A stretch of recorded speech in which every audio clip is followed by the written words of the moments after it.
আচ্ছা, তোমাদের এর আগে কি কি পড়ানো হয়েছে মনে আছে? আমি কি পড়াইছি? কার্ডিওভাস্কুলার পড়াইছি না? পটোবিলিয়ারি আর কার্ডিওভাস্কুলার না?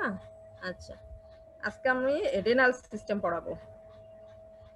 তো রেনাল সিস্টেমের মধ্যে যেটা তোমাদের আসে, রেনাল সিস্টেম তো অনেক বড়, পুরোটা দরকার নাই। রেনাল সিস্টেমের মধ্যে যেটা আমরা পড়বো সেটা হচ্ছে কিছু রেনাল ডিজিজ,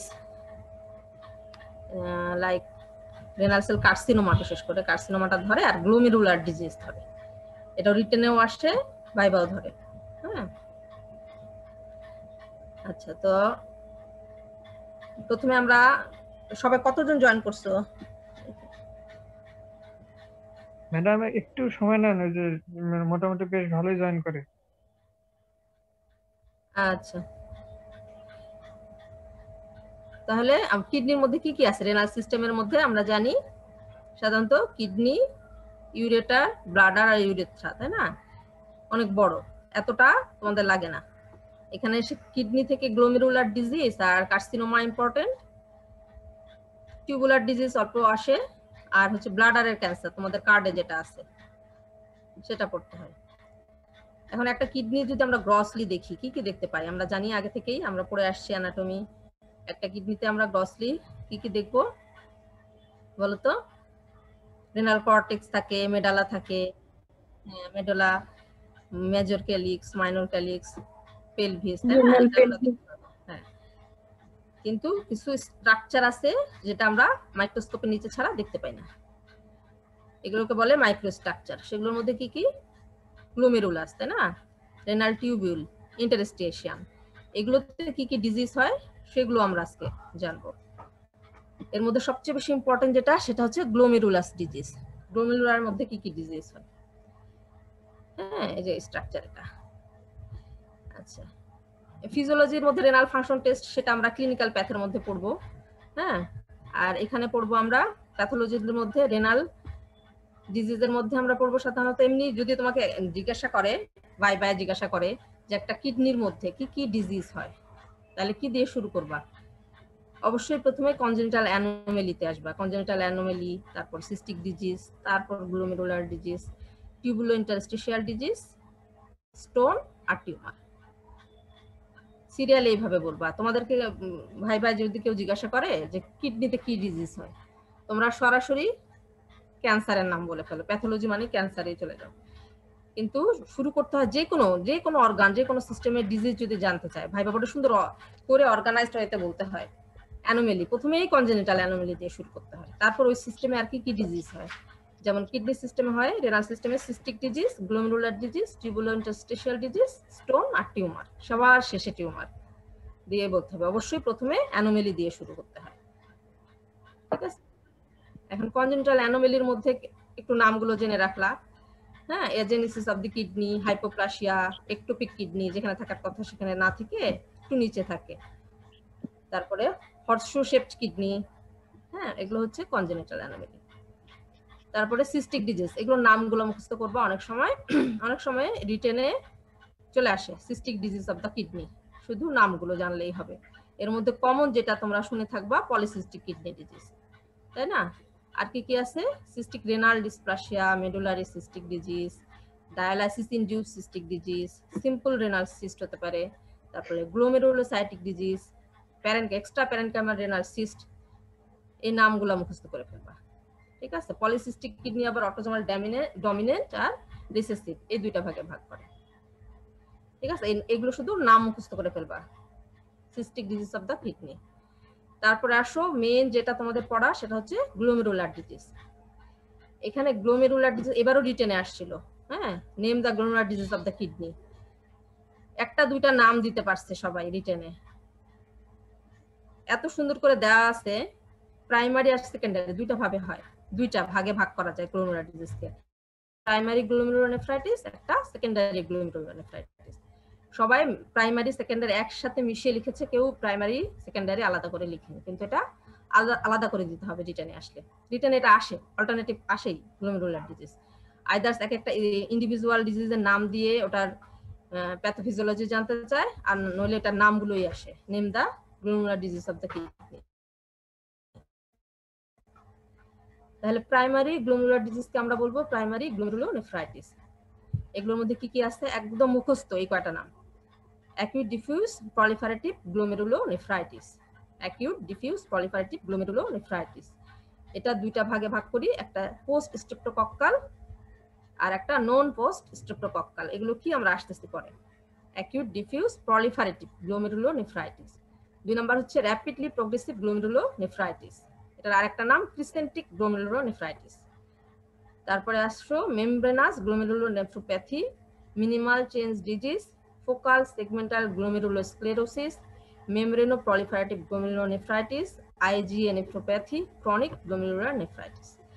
এখন কমন যেটা আমাদের দেশে যেটা খুব বেশি বেশি হয় সেটা হচ্ছে বাচ্চাদের হয় মিনিমাল চেঞ্জ ডিজিজ, বড়দের হয় মেমব্রেনাস গ্লোমেরুলোনেফ্রাইটিস, আর আরো হয় সাথে যেটা আরো একটু কমন সেটা হচ্ছে streptococcal, post streptococcal acute diffuse proliferative glomerulonephritis. আর বাকিগুলোও হয় কিন্তু লেস কমন। ঠিক আছে, তাহলে যদি তোমাদেরকে ভাইবা, এগুলো রিটেনে তো সবগুলো লিখবাই, ভাইবাই যদি কমন কিছু প্রাইমারি গ্লোমেরুলার ডিজিজের নাম শুনতে চায় অবশ্যই তোমরা বলবা post streptococcal acute glomerulonephritis, membranous glomerulopathy, minimal change disease. আদার্সের মধ্যে এই নামগুলো বলবা। এখন আসো সেকেন্ডারি, ওগুলো হলো প্রাইমারি। সেকেন্ডারির মধ্যে সেকেন্ডারি গ্লোমেরুলোনেফ্রাইটিস কখন হয়? এইসব সিস্টেমিক ডিজিজের জন্য আর হেরিডিটারি কিছু ডিসঅর্ডারের জন্য। সিস্টেমিক ডিজিজের মধ্যে কি কি আছে? Systemic lupus erythematosus, diabetes mellitus, amyloidosis, Goodpasture syndrome, microscopic polyarteritis, Wegener granulomatosis, Henoch Schonlein purpura, bacterial endocarditis. এই নামগুলো একদম মুখস্থ। এইসব সিস্টেমিক ডিজিজের জন্য সেকেন্ডারি গ্লোমেরুলোনেফ্রাইটিস হয়। হেরিডিটারি ডিসঅর্ডারের মধ্যে কি কি আছে? অ্যালপোর্ট সিনড্রোম, হ্যাঁ, Fabry disease, thin basement membrane disease. হঠাৎ কখনো তোমাদের এই অ্যালপোর্ট সিনড্রোমটা একটু রিটেনে শর্ট কোশ্চেন আকারে আসতে পারে, অ্যালপোর্ট সিনড্রোম। আচ্ছা, প্যাথোজেনেসিস অফ গ্লোমেরুলার ইনজুরি। এই ইনজুরিগুলো কিভাবে হচ্ছে, কেন গ্লোমেরুলার ডিজিজ ডেভেলপ করতেছে? হ্যাঁ, 3টা কারণে হয় সাধারণত। একটা হচ্ছে অ্যান্টিবডি মেডিয়েটেড ইনজুরি, আর একটা হচ্ছে সেল মেডিয়েটেড ইনজুরি, আর activation of alternate complement pathway. এখন অ্যান্টিবডি মেডিয়েটেড ইনজুরি আবার কয়েকটা ভাবে হয়। একটা হচ্ছে ইনসিটু ইমিউন কমপ্লেক্স ডিপোজিশন, এটা আবার কিছু ফিক্সড ইন্টেনসিভ টিস্যু অ্যান্টিজেন আছে, টিস্যু অ্যান্টিজেনের জন্যই এই গ্লোমেরুলার ইনজুরি হয়, যেমন হচ্ছে collagen type 4 antigen, Heymann antigen, messenger antigen, আর কিছু এক্সোজেনাস আর এন্ডোজেনাস অ্যান্টিজেনের জন্য হয়। ইনফেকশাস এজেন্ট, ড্রাগ, এগুলো হচ্ছে এক্সোজেনাস, আর এন্ডোজেনাস হচ্ছে ডিএনএ, নিউক্লিয়ার প্রোটিন, ইমিউনোগ্লোবিউলিন। এটা হচ্ছে in situ immune complex deposition. আর সার্কুলেশনে কিছু ইমিউন কমপ্লেক্স আসে যেগুলো গ্লোমেরুলাতে ডিপোজিশন করলেও গ্লোমেরুলোনেফ্রাইটিস ডেভেলপ করে। এগুলো এক্সোজেনাস এন্ডোজেনাস আছে। হ্যাঁ, এন্ডোজেনাসের মধ্যে সবসময় বেশিরভাগই আসে প্রোটিন আর ইমিউনোগ্লোবিউলিন, আর এক্সোজেনাসের মধ্যে ব্যাকটেরিয়া, ভাইরাস, ড্রাগ, এগুলো, আর সাইটোটক্সিক অ্যান্টিবডি। আর সেল মেডিয়েটেড ইনজুরি আছে, ইমিউন ইনজুরি, আর যেসব কারণে কমপ্লিমেন্ট পাথওয়েটা অ্যাক্টিভেশন হয়, অল্টারনেট কমপ্লিমেন্ট পাথওয়ে, যেটা গ্লোমেরুলোনেফ্রাইটিস করে বা গ্লোমেরুলার ইনজুরি করে নেফ্রাইটিস। এখন ক্লিনিক্যাল প্রেজেন্টেশন, একটা গ্লোমেরুলার ডিজিজ কিভাবে বুঝবো আমরা, কি কি প্রেজেন্টেশন নিয়ে আসবে? তো সে নিয়ে আসবে acute nephritic syndrome, nephrotic syndrome, asymptomatic haematuria or proteinuria, অথবা দুইটাই, হেমাচুরিয়া প্রোটিনুরিয়া দুইটাই একসাথে থাকতে পারে, acute renal failure, chronic renal failure. এখন এই যে ক্লিনিক্যাল প্রেজেন্টেশন, এর মধ্যে নেফ্রাইটিক সিনড্রোম কি, নেফ্রোটিক সিনড্রোম কখন বলবো, নেফ্রাইটিক সিনড্রোম কখন বলবো, অবশ্যই খুব আগেও তোমরা পড়ে আসছো বায়োকেমিস্ট্রিতে, খুব ভালোভাবে জানতে হবে। এবং ক্রাইটেরিয়া এবং দুইটাকে কিভাবে আলাদা করবা, ইউরিন দেখে, ব্লাড দেখে, গ্রসলি চোখে দেখে, ইউরিনটা চোখে দেখে কিভাবে আলাদা করবা, এটা ভাইবাও ধরে। এটা দুইটার পার্থক্যটা রিটেনও আসে, আমি বলে দিচ্ছি।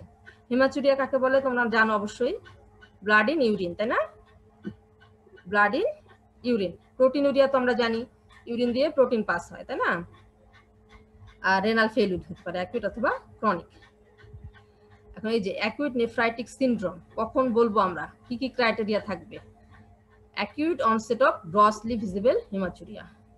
ইউরিনটা দেখে মনে হবে এটা ব্লাড নাকি ইউরিন, এরকম ইউরিনটা চোখ দিয়েই তুমি দেখতে পাবা, লাল টকটকে ইউরিন, একদম ব্লাডের মতো, ঠিক আছে। তারপর মাইল্ড টু মডারেট প্রোটিনুরিয়া। প্রোটিনুরিয়ার মাইল্ড টু মডারেট হতে পারে, লেস দেন 1 গ্রাম, কোনো বইয়ে আবার দেওয়া আছে 1 to 2 গ্রাম পার ডে, ঠিক আছে। তাহলে মাইল্ড টু মডারেট প্রোটিনুরিয়া হতে পারে। আর একটা হাইপারটেনশন থাকবে, প্রেশার দেখবো আমরা অনেক বেশি। তাহলে অ্যাকিউট নেফ্রাইটিক সিনড্রোম কি কি নিয়ে প্রেজেন্ট করে?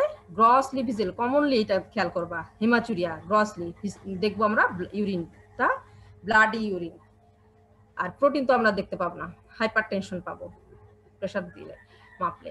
এখন পেশেন্টের কাছে আর কি কি হিস্ট্রি নিব এবং কি কি টেস্ট করলে আমরা নেফ্রাইটিক সিনড্রোম কনফার্ম হব, সেটা হচ্ছে যদি আমরা ইউরিনটা এক্সামিনেশন করি, তাহলে ইউরিনে তো আমরা কি পাচ্ছি? আরবিসি পাচ্ছি, সাথে আরবিসি কাস্ট পাবো, গ্রানুলার কাস্ট পাবো, আর পাবো যেহেতু এটা একটা ইনফেকশন সেহেতু আমরা কি পাবো?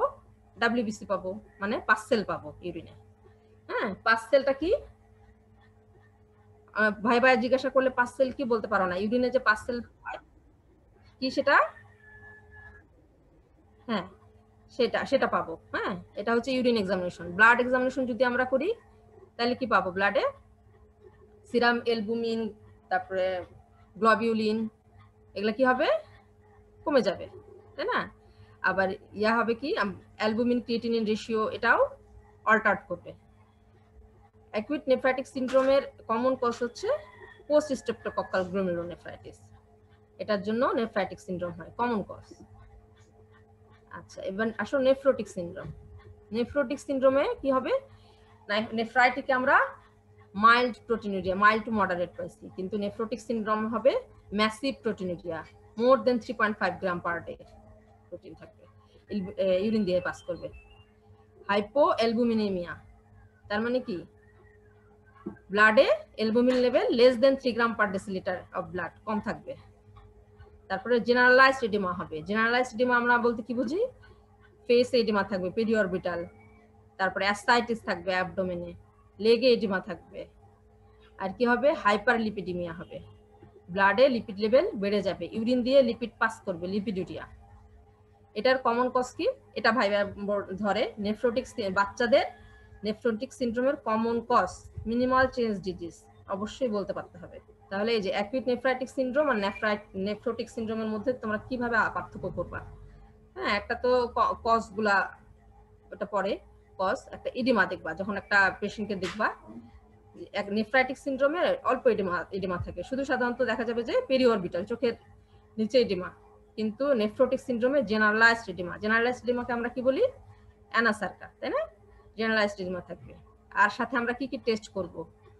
ইউরিন এক্সামিনেশন করব, ব্লাড এক্সামিনেশন করব, হ্যাঁ, তারপরে অ্যালবুমিন ক্রিয়েটিনিন রেশিও দেখব, তাই না?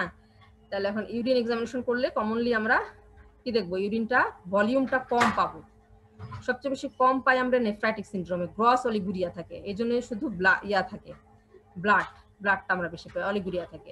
আর নেফ্রোটিক সিনড্রোমে নর্মালও থাকতে পারে, আবার অলিগুরিয়াও থাকতে পারে। আর হিমাচুরিয়া তো আমরা নেফ্রাইটিক সিনড্রোমে পাবো, নেফ্রোটিক সিনড্রোমে হিমাচুরিয়া পাবো না। মাইল্ড টু মডারেট প্রোটিনিয়া পাবো নেফ্রাইটিকে, আর নেফ্রোটিকে ম্যাসিভ। কাস্ট, এটাও ভাই ধরে। হ্যাঁ, কাস্ট দিয়ে আমরা কিভাবে ইউরিনে কাস্ট দেখে আমরা কিভাবে নেফ্রোটিক সিনড্রোম আলাদা করব। আরবিসি কাস্ট, গ্রানুলার কাস্ট, এই দুইটা কাস্ট আমরা নেফ্রাইটিক সিনড্রোমে পাই। আর নেফ্রোটিক সিনড্রোমে এই দুটো কাস্ট পাওয়া যায় না, হায়ালিন কাস্ট পাওয়া যায়, যেহেতু ওর অনেক বেশি প্রোটিন যায় এজন্য হায়ালিন কাস্ট পাওয়া যায় নেফ্রোটিক সিনড্রোমে। আর গ্রানুলার আর আরবিসি কাস্ট পাই আমরা নেফ্রাইটিকে। আর ব্লাড এক্সামিনেশন যদি করি তাহলে কি দেখবো? প্রোটিন নেফ্রাইটিক সিনড্রোমে নরমাল থাকতে পারে বা স্লাইটলি কমে যেতে পারে, আর নেফ্রোটিক সিনড্রোমে অনেক বেশি কমে যাবে, লেস দেন 3 গ্রাম। আর কোলেস্টেরল লেভেল নেফ্রাইটিকে নরমাল থাকবে, নেফ্রোটিকে বেড়ে যাবে, হাইপারলিপিডিমিয়া হবে। আর নেফ্রাইটিক সিনড্রোমে হাইপারটেনশন থাকবে, নেফ্রোটিকে থাকবে না, ঠিক আছে। এবার আসো, এই গেল নেফ্রাইটিক আর নেফ্রোটিক সিনড্রোম, এই দুটো কোনো ডিজিজ না, এগুলো হচ্ছে ডিজিজের প্রেজেন্টেশন, তাই না? কোন ডিজিজের প্রেজেন্টেশন? Glomerular disease. এখন আসো আমরা কয়েকটা গ্লোমেরুলার ডিজিজের শুধু একটু বর্ণনা করব, সেটা হচ্ছে অ্যাকুট গ্লোমেরুলোনেফ্রাইটিস কি কি বললাম আমি? পোস্ট স্ট্রেপ্টোকক্কাল আর নন পোস্ট স্ট্রেপ্টোকক্কাল। এর মধ্যে ইম্পর্টেন্ট যেটা সেটা হচ্ছে পোস্ট স্ট্রেপ্টোকক্কাল। হ্যাঁ, এটা সাধারণত ফ্যারিংস অথবা স্কিনে স্ট্রেপ্টোকক্কাল ইনফেকশনের 1 থেকে 4 সপ্তাহের মধ্যে অ্যাপিয়ার করে। বাচ্চাদের হয় 6 থেকে 10 বছরের মধ্যে কম। দেখবা যে একটা বাচ্চা আসছে পেরিঅরবিটাল ইডিমা নিয়ে এবং হিস্ট্রি দিচ্ছে, তার লাল প্রস্রাব হচ্ছে, সাথে হচ্ছে ফুলে গেছে বাচ্চাটা একটু, আর বলবে যে প্রস্রাব হচ্ছে না, যদি হয় অল্প, খুবই অল্প এবং লাল এবং যন্ত্রণায় বাচ্চাটা কান্নাকাটি করছে, তার জ্বর। হ্যাঁ, হিস্ট্রি নিয়ে দেখা যাবে এই যে 1 থেকে 4 সপ্তাহের মধ্যে তার গলা ব্যথা হয়েছিল। হ্যাঁ, তাই সে একটা হিস্ট্রি দিবে, গলা ব্যথার হিস্ট্রি। অথবা দেখবি স্কিনে, হ্যাঁ বলবে যে স্কিনে কোথাও দেখাবে যে এখানে চুলকাইছে, এখানে ইচিং হয়ে একদম লাল হয়ে আছে, এরকম একটা হিস্ট্রি দিবে। আর বড়দের হতে পারে, এটা যে কোনো বয়সে বড়দের হতে পারে। আচ্ছা, এটা সাধারণত কেন হয়? গ্রুপ এ বিটা হেমোলাইটিক স্ট্রেপ্টোকক্কাই দিয়ে হয়। এগুলোর অনেকগুলা স্ট্রেংথ আছে, তার মধ্যে টাইপ 12, 4 আর 1 দিয়ে সবচেয়ে বেশি হয়। ঠিক আছে, এই স্ট্রেপ্টোকক্কাল যে অ্যান্টিজেন আছে এটা হচ্ছে ইমিউন রিঅ্যাকশনে করে ইনসিটু ডিপোজিশন করে গ্লোমেরুলাসে এই ডিজিজটা করে, অ্যাকুট গ্লোমেরুলোনেফ্রাইটিস করে। ঠিক আছে, এটা হচ্ছে স্ট্রেপ্টোকক্কাল পায়োজেনিক এক্সোটক্সিন বি, এটা বেশি রেসপন্সিবল। আচ্ছা, এটা বলছে যে evidence of immunologically mediated disease. কিভাবে বুঝবো এটা ইমিউনোলজিক্যালি মেডিয়েটেড ডিজিজ? কারণ হচ্ছে এটা time interval between infection and onset of nephritis 1 থেকে 1 to 4 উইকস, তাই না? এই টাইমটা কেন রিকোয়ার্ড করে? Due to form antibodies, ASO titre বেড়ে যায়, সিরাম কমপ্লিমেন্ট লেভেল কমে যায়, presence of granular immune deposit in the glomeruli. ঠিক আছে, এগুলোর জন্য আমরা বুঝবো যেটা ইমিউনোলজিক্যালি মেডিয়েটেড ডিজিজ। আচ্ছা, যে দেখো নরমাল গ্লোমেরুলাসে কোনো একটা প্রলিফারেটিভ গ্লোমেরুলোনেফ্রাইটিস, দেখো এটা দুইটা গ্লোমেরুলাসের ছবি, এটা হচ্ছে মাইক্রোস্কোপের নিচে আমরা এরকম দেখবো যে যেটা যদি ইনফেক্টেড হয়, ডিজিজড হয়, তাহলে এরকম পলিমর্ফ দিয়ে ভরে যাবে গ্লোমেরুলাটা, কিন্তু নরমাল গ্লোমেরুলাসে কিছু থাকবে না। ঠিক আছে, আর নন স্ট্রেপ্টোকক্কালের কজ ব্যাকটেরিয়াল কজ থাকতে পারে, ভাইরাল কজ, প্যারাসাইটিক। ব্যাকটেরিয়ার মধ্যে সাধারণত হয় স্টেফিলোকক্কাস অরিয়াস, নিউমোকক্কাস, মেনিঙ্গোকক্কাস দিয়ে। তারপরে ভাইরাসের মধ্যে আছে hepatitis B, C, mumps, HIV, Epstein Barr virus আর ভেরিসেলার ভাইরাস। আর প্যারাসাইটের মধ্যে আছে ম্যালেরিয়াল আর টক্সোপ্লাজমা। আচ্ছা আচ্ছা, ওই যে বললাম নেফ্রোটিক সিনড্রোম, নেফ্রাইটিক সিনড্রোম, ওগুলোকে ম্যাসিভ প্রোটোনিউরিয়া। ম্যাসিভ প্রোটোনিউরিয়া যদি তোমাদের ধরবে তো যে হচ্ছে নেফ্রোটিক সিনড্রোমে কি কি নিয়ে আসে, তোমরা যদি বলবা ম্যাসিভ প্রোটোনিউরিয়া, তখন জিজ্ঞাসা করতে পারে কেন ম্যাসিভ প্রোটোনিউরিয়াটা কেন হয়, তখন কি বলবা? ইনক্রিজ ক্যাপিলারি পারমিয়াবিলিটি, বা হ্যাঁ গ্লোমেরুলাসে যে ক্যাপিলারি থাকে সেটার পারমিয়াবিলিটি বেড়ে যায় টু প্লাজমা প্রোটিন। তারপর হয় হাইপোঅ্যালবুমিনিমিয়া, কেন হয়? যেহেতু হেভি প্রোটিন লিক করে। তারপরে জেনারেলাইজড ইডিমা, কেন এখানে জেনারেলাইজড ইডিমাটা হচ্ছে? Due to decrease plasma colloidal osmotic pressure, sodium and water retention, এই দুইটা কারণে এখানে জেনারেলাইজড ইডিমা হয়। আচ্ছা, আর হাইপারলিপিডিমিয়া কেন হয়? Due to increase synthesis of lipoprotein by liver, abnormal transport of circulating lipid and decreased catabolism. লিপিডুরিয়াটা কেন হয়? Due to leak of lipoprotein through glomerular capillary ওয়াল।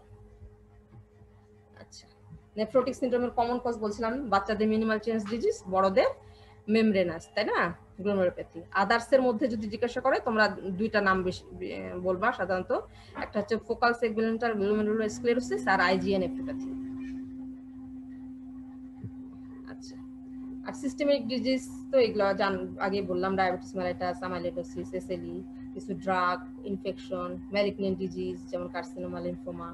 ঠিক আছে, অথবা হেরিডিটারি কোনো নেফ্রাইটিস থাকতে পারে, বি স্টিং অ্যালার্জি যাদের আছে, এগুলোর জন্য এডিমা হয়ে হতে পারে।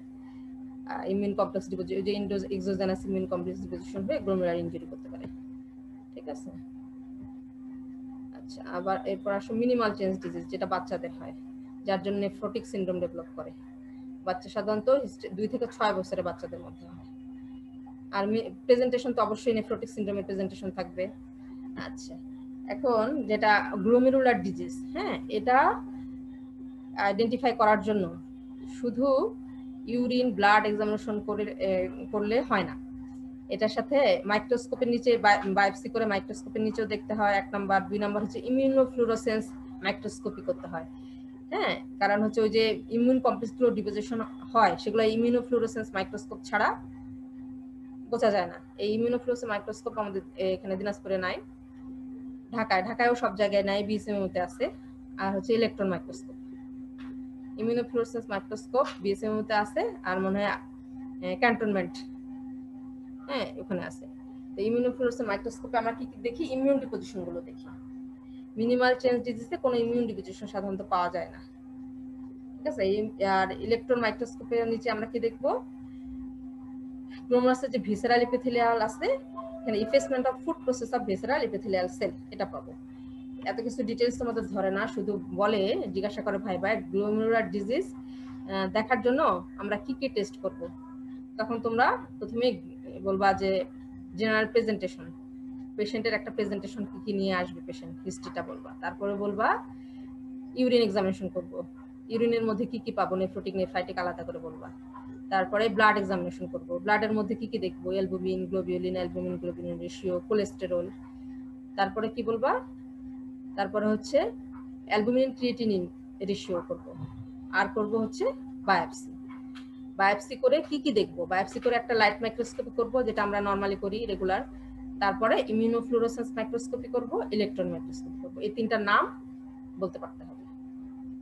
যে অন্যান্য ডিজিজ আমরা লাইট মাইক্রোস্কোপ দিয়ে ডায়াগনোসিস করি, ক্যান্সার, কিন্তু গ্লোমেরুলার ডিজিজ ডায়াগনোসিস করার জন্য আমাদের আর কি কি মাইক্রোস্কোপ লাগে? ইমিউনোফ্লুরোসেন্স মাইক্রোস্কোপ আর ইলেকট্রন মাইক্রোস্কোপ। এই দুটো নাম বলতে পারতে হবে, ঠিক আছে। আচ্ছা, মিনিমাল চেঞ্জ ডিজিজ, এখানে তেমন কোনো ইনফেকশন নাই এবং ইয়েও নাই, কি বলে, ইমিউন কমপ্লেক্স ডিপোজিশনও নাই। এটা হচ্ছে মেমব্রেনাস গ্লোমেরুলোনেফ্রোপ্যাথি।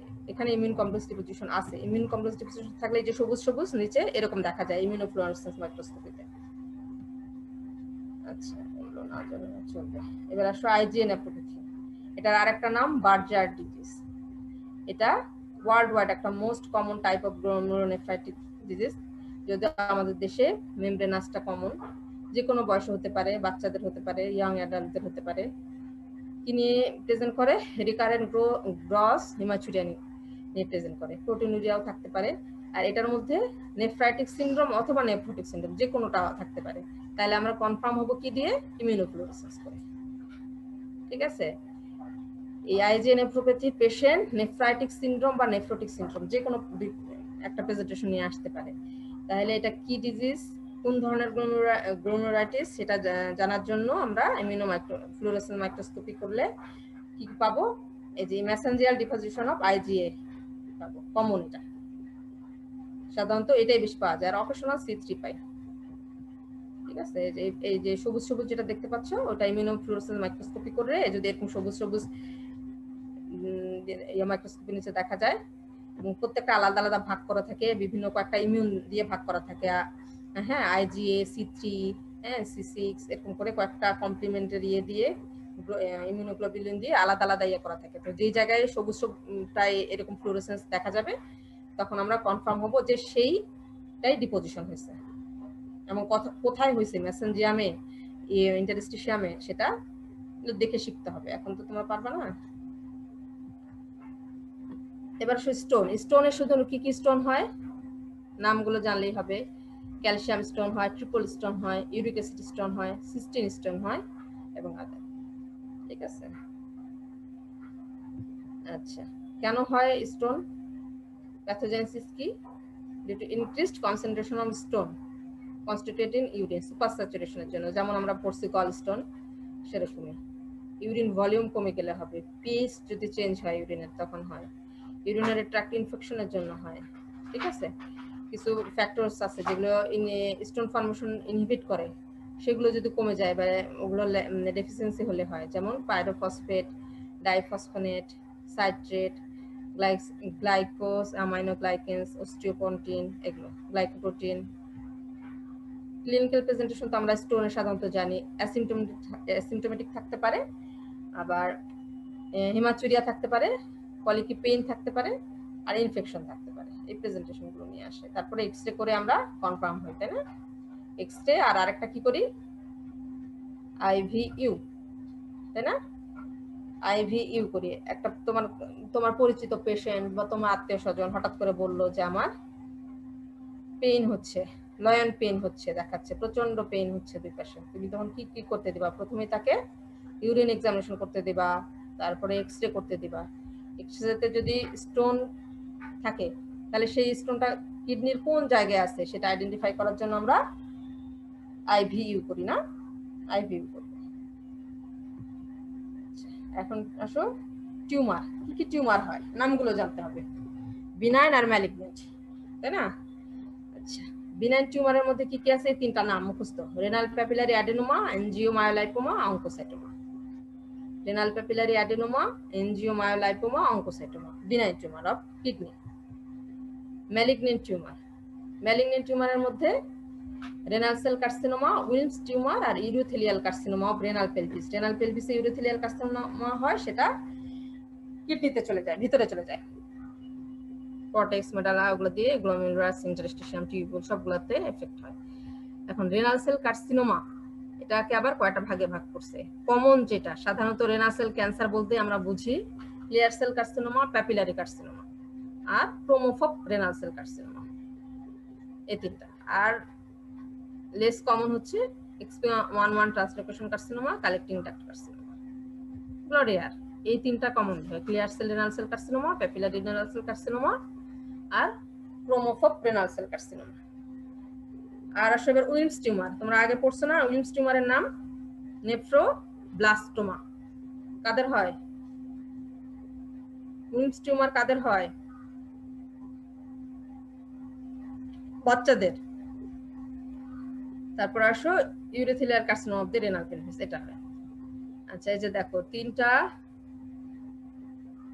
এই যে দেখো এটা হচ্ছে clear sell type renal cell carcinoma. Clear sell কেন বলছি?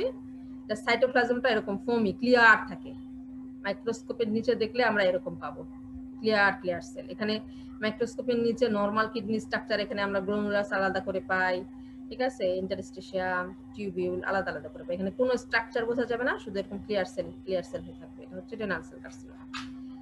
আর এই যে এখানে দেখো প্যাপিলা হয়ে আছে, এই প্যাপিলা, এটা হচ্ছে প্যাপিলারি রেনাল সেল কার্সিনোমা।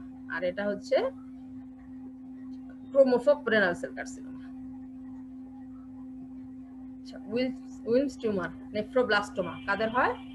বাচ্চাদের, 10 বছর আগেই, তাই না, এটা ডেভেলপ করে। কি নিয়ে প্রেজেন্ট হয়? Present with large abdominal mass, extends across the mid line and down into the pelvis. এত বড় হয়। গ্রসলি আমরা কেমন পাবো? লার্জ সলিটারি ওয়েল সার্কামস্ক্রাইবড একটা ম্যাস পাবো। এটার কাটি যদি আমরা কাট সেকশনে কি পাবো? কাট সেকশনটা কেমন হবে? সফট। এটার উইলমস টিউমার সম্বন্ধে ডিটেইলস রিটেনে আসে। তাহলে ডিটেইলস আসলে কি কি দিতে হয়? এজ, ক্লিনিক্যাল প্রেজেন্টেশন, গ্রস, তারপরে মাইক্রোস্কোপ, না? গ্রস রে তাহলে আমরা এটা পাবো সফট কাট সেকশন, আমরা পাবো soft homogeneous and foci of haemorrhage. Cyst ফর্মেশনও পেতে পারে এবং নেক্রোসিস থাকতে পারে। আর মাইক্রোস্কোপের নিচে তিনটা স্ট্রাকচার পাবো, সব সময় এটা মনে রাখবা। এটা পরীক্ষায় ধরবে, ভাই ধরে হচ্ছে উইলমস টিউমারের কি কি কম্পোনেন্ট পাই আমরা মাইক্রোস্কোপের নিচে? 3 ধরনের কম্পোনেন্ট পাই: ব্লাস্টেমাল, স্ট্রোমাল আর এপিথেলিয়াল সেল। ব্লাস্টেমাল কম্পোনেন্ট কি? ছোট ছোট স্মল ব্লু সেলস পাবো। আর এপিথেলিয়াল সেলগুলো কিভাবে পাবো আমরা? অ্যাবর্টিভ টিউবুল সেল, গ্লোমেরুলা হিসেবে। আর স্ট্রোমাল সেল পাবো। এবার আসো ব্লাডারের ক্যান্সার। শুধু নামগুলো জানলেই হবে তোমাদের। ব্লাডারে কি কি ক্যান্সার হয় এটাও আসে রিটেনে। Name the tumours of urinary bladder. Name the tumours of urinary bladder. ব্লাডারে সাধারণত ট্রানজিশনাল সেল কার্সিনোমা হয়, হ্যাঁ। আর যদি বিনাইন ফর্মে থাকে সেটা হচ্ছে এক্সোফাইটিক প্যাপিলোমা আর ইনভার্টেড প্যাপিলোমা। এই দুইটা হচ্ছে benign form, exophytic papilloma, inverted papilloma. Malignant form হচ্ছে urothelial tumour of low malignant potential, papillary urothelial carcinoma, low grade and high grade আছে, আর কার্সিনোমা ইন সিটু, এই তিনটা।